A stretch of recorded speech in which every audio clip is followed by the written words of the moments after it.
So we've been having a lot of problems with wheel bearings, a ton of problems.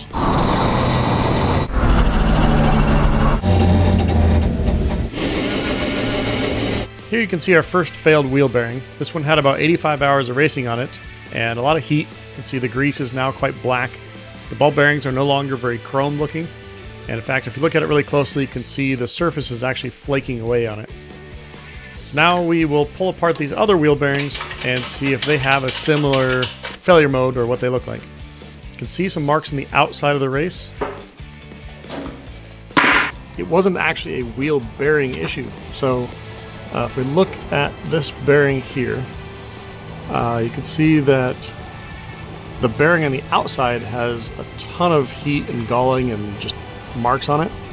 Whereas if you look at the actual bearings themselves, they're perfect. So the bearing is actually slipping inside the hub. And after we had the problem happen once, we thought, okay, well, we need new bearings. But after having the problem happen a few times, realizing that the hubs themselves are actually bad. These are eBay hubs. And once the bearing starts to slip in them, then it just ruins the inside of them. And so these hubs are no good. Typically with a wheel bearing failure, you'll hear it with a groaning or a squealing, turning one direction but not the other. But sometimes you actually just feel it in the brake pedal, that you'll get a squishier pedal from the rotor pushing back and forth. If the bearing is slipping in the hub, at slow speeds you might get a noise like this. The popping noise is the outer bearing race slipping multiple times in the hub.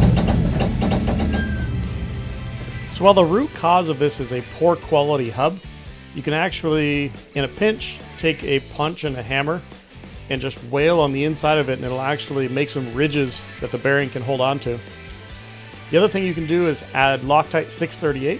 It's a bearing retainer compound, and that'll also help lock it into the hub. But for the best solution, we found that GK Tech makes a chromoly billet steel hub. I can dig these out here and show you what they look like. These should do a much better job. Very beautiful piece of machining here. So we'll get these put together and get these in the car, and hopefully these will work just fine for us.